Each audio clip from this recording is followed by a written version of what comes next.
வாழ்க்கையின் முதல் பாதியில் யார் கஷ்டப்பட்டு படுகிறார்களோ அவர்களின் இரண்டாம் பாதி வாழ்க்கை மகிழ்ச்சியாக இருக்கும் என்று திருச்சி சரக டிஐஜி வருண்குமார் தெரிவித்துள்ளார். திருச்சி பொன்மலைப்பட்டி பகுதியில் இயங்கிய ஆதரவற்ற குழந்தைகள் காப்பகத்தை திறந்து வைத்து பேசிய அவர், கல்வியால் மட்டும்தான் இன்று சமூகத்தில் தலை நிமிர்ந்து நடக்கிறோம் என்றும் தான் மட்டுமல்லாது, தன்னை போல் பலர் அரசு வேலைக்கு செல்வதால் சமூகத்திலும் குடும்பத்திலும் மரியாதை கிடைக்கிறது என்று கூறினார்.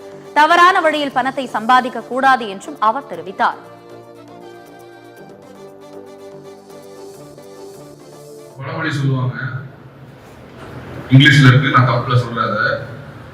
வாழ்க்கையில முதல் ஒரு 60 வயசு 70 வயசு வரைக்கும் வாழ்றோம் அப்படின்னா, முதல் பாதிய யார் கஷ்டப்பட்டு உழைச்சி சின்சியரிட்டியை காமிச்சு படிச்சு முன்னுக்கு வராங்களோ, ரெண்டாவது பாதி வாழ்க்கை நல்லா இருக்கும்.